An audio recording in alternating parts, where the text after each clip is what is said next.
So we start with research, define, ideate, test, iterate. So it feels like a clean, logical, and predictable. But how often do we really do our real projects actually look like that? So tight deadlines, limited budgets, legacy systems, stakeholder pressure, sometimes even restricted user access. So today's session, when UX gets real, turning limits into leverage, is about designing in moments. So when conditions are imperfect and yet impact is still expected. To guide us through this a very real side of UX, we have Preeti Venugopal, a senior UX analyst who brings hands-on experience in navigating complex constraints while delivering a meaningful results. So years back, when I started my career, like I was given a project with unlimited time. So time to research, ideate, discuss, take decisions, iterate. So for everything, I had unlimited time. So in that kind of environment, so the UX decisions really felt safe and comfortable.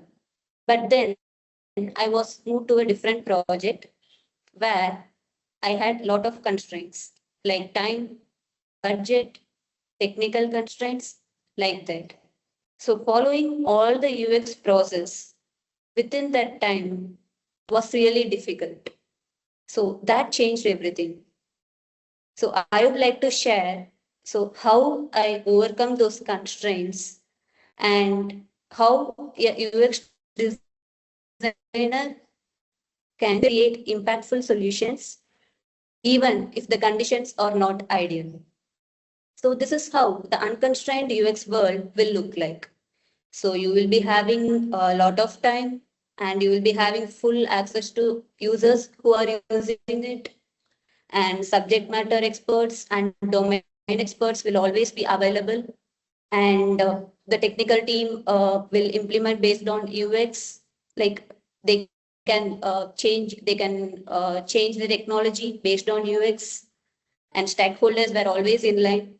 So this is how the unconstrained UX world will look like. So following all the UX process is really easy and it will really work well in this kind of environment. But let's check the reality. So how many of you have faced this kind of situation? So the project manager come to you and say like it can be a large application, but they ask you to do a UX within 1 or 2 months. But as a UX designer, we know the research itself will take up to 3 to 1 month, right? So, and you can even face another scenario like, for example, consider you have given a feature or a module. So they want it, they will be coming to you by Tuesday and they will be asking you to complete the UX by Thursday itself. And they need to start the dev after that. So all of us as a UX designer are facing these scenarios in our day-to-day life, day-to-day work life, right? So how we react actually in this situation. So what we usually do is it like we want to rush the designs and we will be skipping the questions and we will be making a lot of assumptions. So the constraints don't break design, our reactions do. So what I'm saying is, so there can be time constraint, technical constraint, or whatever constraint there may be. But that don't break our design. Only how we are reacting to it and how we are handling it will make the design best or worst. So usually we will be falling under trap of pressure in those kind of situation. So what UX designers usually do is like we may be either under designing or over designing, and we might skip critical UX steps and we fail to account for buffer time. So we will be delivering everything at a last minute. And also we fail to circulate decisions. So what we usually thinking is like everyone in the meeting know like what is the decision, then why I need to circulate, like that we might think. and we are failing to circulate the decisions. And we may plan incorrectly and we fail to document those decisions. So whatever decision that is taken in the meeting, we fail to document those. And then we will lose track of open decisions. So in every meeting, all the decisions will not be closed. Few are open and that needs to be follow up and then that needs to be closed. But we miss that. And we fail to communicate status and impacts. So these are the things that the UX designers often do when we are under pressure. So instead of reacting like that, what we need to do is we need to embrace those constraints. So I would say like constraints not equal to blockers. Okay. So consider this example, like consider a river that is flowing. It has two boundaries at two sides, right? But still it is not stopping flowing. It is still flowing at its own pace and reaching its destination. So it's not stopping anywhere, even if there are boundaries. So I'm reframing constraints here. Like constraints not equal to blockers, they are equal to focus. So they helps in prioritization. They helps us to shape decisions. They forces clarity because think of this scenario. If you have given only limited time and if you are having only limited budget, then what you will do? So you will quickly prioritize things and you will not take much time to decide on something. You will decide at that moment with all the stakeholders. And it also creates clarity. If stakeholders are not aligned, then we will be proactively scheduling the meeting and we need to finish it off, right? So we need to proactively scheduling the meeting and we will get that clarity if there are constraints. So I'll say constraints are not blockers, they are design inputs. Imagine like this. So for a house, what we think of, we need to going to build what is the plot size, what is the budget I'm having currently in my hand, and within which time I'm going to finish it.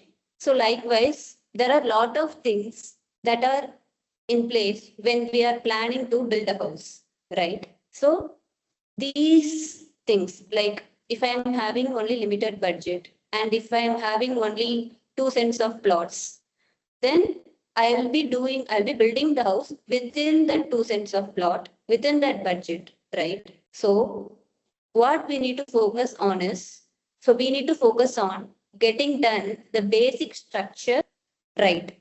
So after that, we can focus on the next set of things like, so we will be focusing on the basic structure of the house, basic structure, electricity, and then water, everything we will be getting done right first. And then interior and the curtain colors and gardening may come later. So same applies for building a product also. So there will be set of constraints while building a product. So for each product, it might be a different constraint. So there is no world kind of ideal world or fully constrained world. It will be the combination of both. So consider a product. So we might have fixed the scope or fixed timelines, and we might have limited resources and technical limitations and budget limitations, everything. So what we need to do now? So we need to focus on the core user flows first. So we need to make sure the core user flows are working right. And then we need to prioritize the other features and enhancement for the later stage. So how we are prioritizing like interiors or curtain colors or gardening later. So likewise, for a digital product also, we need to focus on the core user flow must work first and other features later. And not every constraint can be stretched. Requirements must be realistic. So what I would like to say here is, for example, if we are given 1 cent of plot and if they want to build a bungalow, that is impossible, right? So within 1 cent of plot, whatever we can build, whatever we can build, that only we can do. We can't build a bungalow there. So we need to discuss and we need to understand that whether the requirements must be realistic or not. So for a UX designer to work under constraints, I would like to share the constraint driven UX framework that every UX designers can follow. Step one. So step one is understand and validate what cannot change. So this might vary based on each project. Think of like whatever project you are working on, within these parameters, what cannot be changed. Like in some projects, deadline cannot be, in most of the projects, like deadline cannot be changed. It is fixed. It will be decided by the business team. So as a UX designer, we are not having control over it. So same for compliance. There are set of rules or laws that we need to follow for that particular product and tech stack. So that is also not in our control, because if budget is low and if time is low, then they can only afford certain technical things, means that only they can do. That also UX designers are not having control over it. And the next thing is budget. So we need to identify, like, among this, what are the things that cannot be changed within our product. And the next step is we need to understand and validate what are the impacts of it. So it can impact multiple parameters like features or quality of deliverables, decision making, communication, user experience mainly. So those constraints have both positive and negative impacts.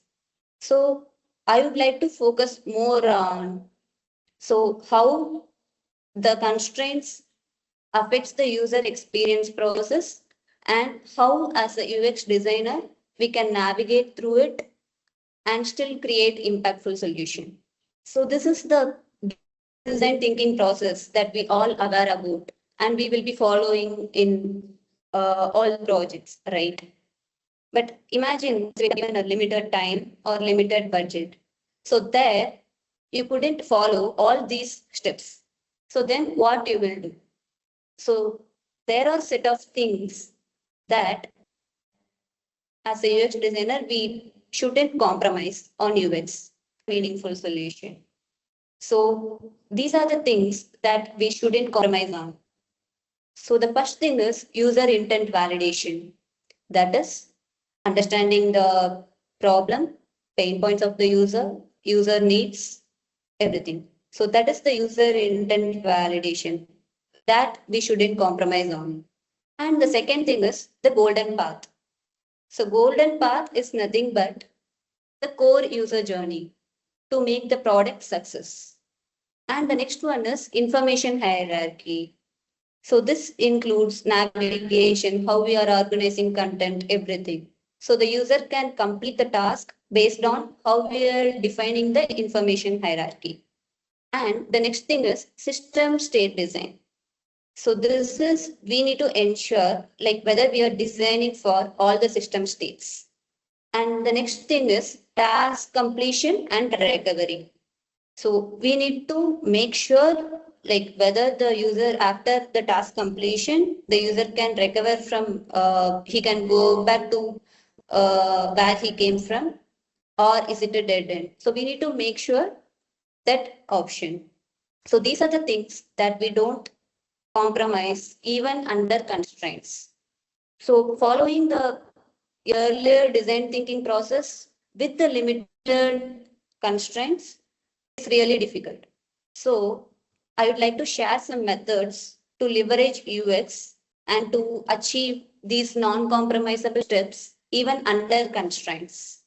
So we all know like the design thinking process starts with empathizing. So I would like to say like we need to empathize smartly. So what we usually do is like we will be spending weeks or months on a manual field research. So instead, what we can do is like we can use support ticket and review mining. So if there is already legacy system existing means, what you can do is you can go to the support team and ask like what are the tickets, what are the complaints that you are frequently receiving. So from there, we can understand the pain points of the user more clearly than we are imagining a hypothetical situation where this may be a problem or that may be a problem like that. Instead of assumptions, this is one quick way to understand the problem. And the next thing is social listening and stakeholder communication. So stakeholder communication is nothing but like they are the ones they will be interacting with users often. So if we discuss with them, then itself we came to know like okay these are the pain points, these are the problems like that. We don't need to can make use of available in efficient of instead of fighting against what we not have. So here by doing these things we can exactly get like what are the user needs and what are the pain points. And knowing this, we can confidently move to the next stage. So the next step is define. So here, what is the usual trap is like we will try to define and do everything at once. So that is the trap. But we should not fall under the trap.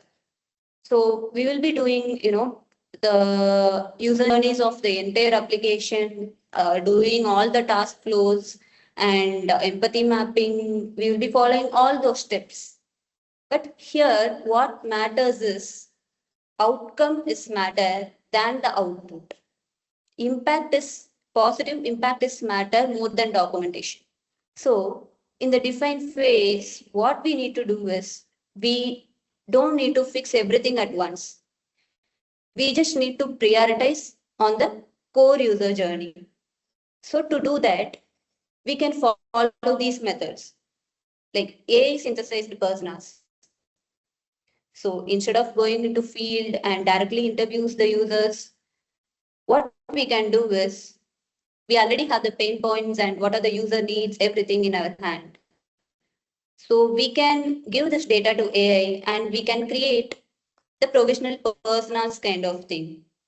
So that will solve, that will be near to the real persona. It will be 80% equal to the real persona, right? And then the next step is 80 by 20 rule. So this is nothing but we need to focus on 20% of the features which will be used by 80% of the audience, 80% of the users. So what most of the users do to get their task done. If we can find that journey alone first, then we can focus the remaining flows at the later point. And the next thing is UX pre-mortem. So this is nothing but so while stakeholders communication, while communicating with product experts, what we can ask is if this particular product is considered as a failure, what are the factors that is behind it? That we need to understand. If we understand that at the initial phase itself means, then we can make sure we are not doing those mistakes in a core user journey or a golden path. So now we have defined the core user journey in our hand. And the next step is ideating. So when the technical thing is not supporting, when the system is so rigid, what we can do is instead of inventing new things, we can use the established architectures to guide the user. For example, if you already worked on any one of the product and that navigation is really good, if that is applicable for if you think that is applicable for this product as well, you can propose that as one of the option. And also you can use many design system libraries like material design, So there, the navigation will be predefined. We will be having predefined navigations there. So you can use those things instead of starting from new. Because we can't say technical team like this is the new thing and this is the best thing. You should implement it like that. And the next thing is AI IA optimization. So previously, what we used to do is like we will be manually doing code sorting and we will be spending a lot of hours there. But now we can utilize AI for categorizing the menus. It will give lot of options instantly so that you can create multiple options and rapidly iterate it so that you can get a proper information hierarchy. And the next step is prototype. So in prototyping, what we will usually do is like we will do all the wireframes and then we will do UI for all the wireframes which is already designed and then we will develop it. That is what our approach is, right?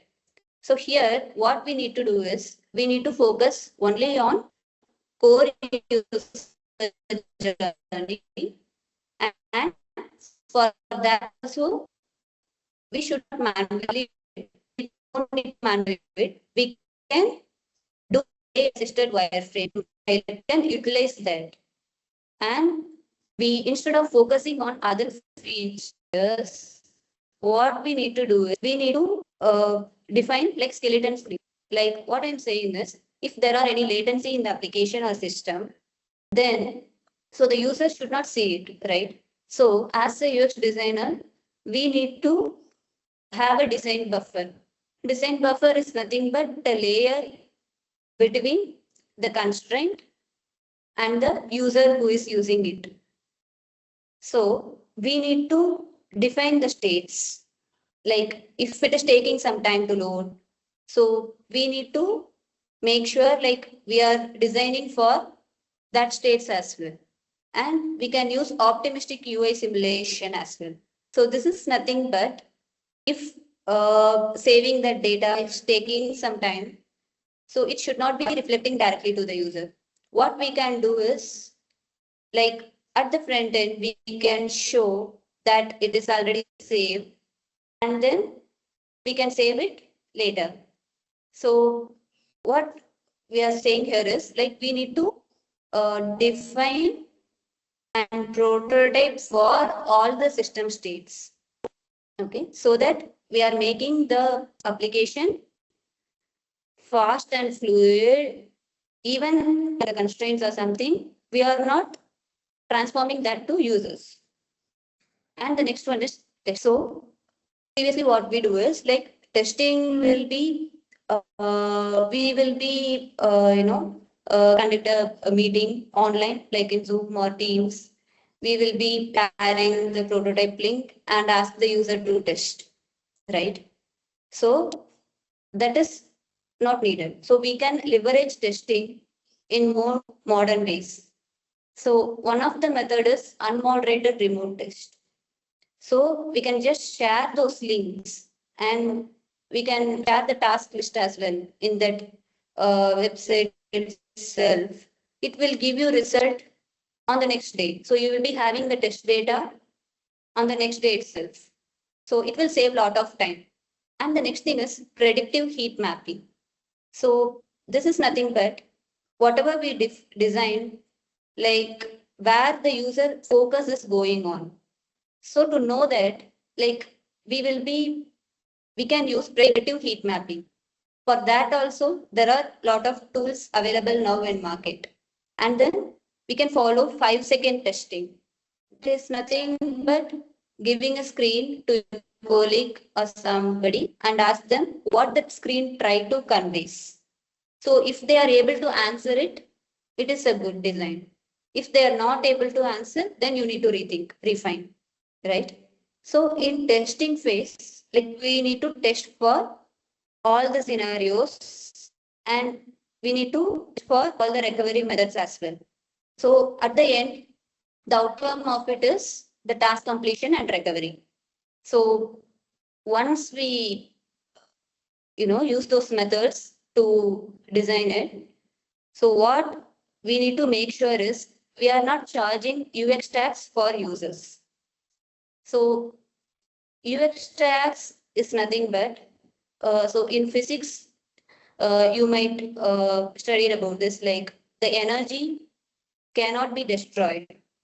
It can be transferred from one form to another, right? Likewise, so even if we have constraints, so it cannot be totally destroyed, but we need to make sure it is not getting transferred to the users. Instead, we need to eliminate that UX tax. So wherever the UX gap is, so it will fall under one of these tasks, like the cognitive task, the mental effort the user is putting to complete a one task, and then perceived stability. So the system that the user is working needs to create trust first. So if it is having multiple glitches, the user may not trust it. And then it should not create emotional stress for user. For example, if I'm clicking a pay button, it should automatically change it to paying, or it should show the progress, right? If it is not changing, but the money is debited, means it will create anxiety for me. So that is anxiety tax. And the next one is maintenance tax. So maintenance tax is nothing but asking the user data repeatedly. If the user is entering the data in one place, you need to save it, and then on the another place, if the data is needed, you need to use that without asking the users, but you need to make sure you are displaying it for users, right? So we need to eliminate the redundant effort that the user is putting. And the next thing is Frankenstein tax. So this means disorientation.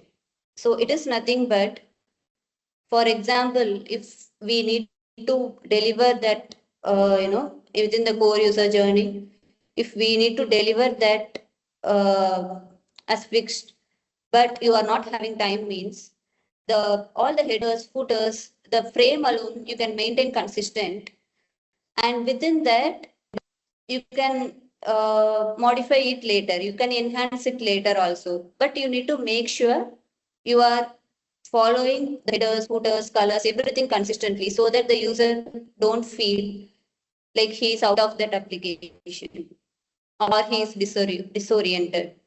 And so then we need to, so we have identified the core user journey. So we also need to discuss and on what can be flexible, like those for no, or avoid edge cases. So these things we should not design individually. We need to discuss with stakeholders and agree on it. So I would like to share Instagram as one of the example. So when Instagram launched at first, so they only had a small team and they had only limited resources. Okay, but they focused on one core action, that is taking a photo and apply filters on it and share it across. That is the one core flow they have focused while launching for a first time. So they launched it simple and then they scaled it later. So now when we are using Instagram, like we are having multiple other features, right? So we are having status, uh, sorry, stories and messages, reels. So we have a lot of features in Instagram now. But they started with one core journey with limited resources and a small team. So it leads to higher adoption and strong engagement. And the next example I want to share is Apple Maps. So Apple Maps had, tight timelines. They while they are launching, they rushed to market. But they had only limited data. What they did a mistake is, like, they tried to do everything at once. So what happened is the navigation is the core experience for the map, right? That itself failed.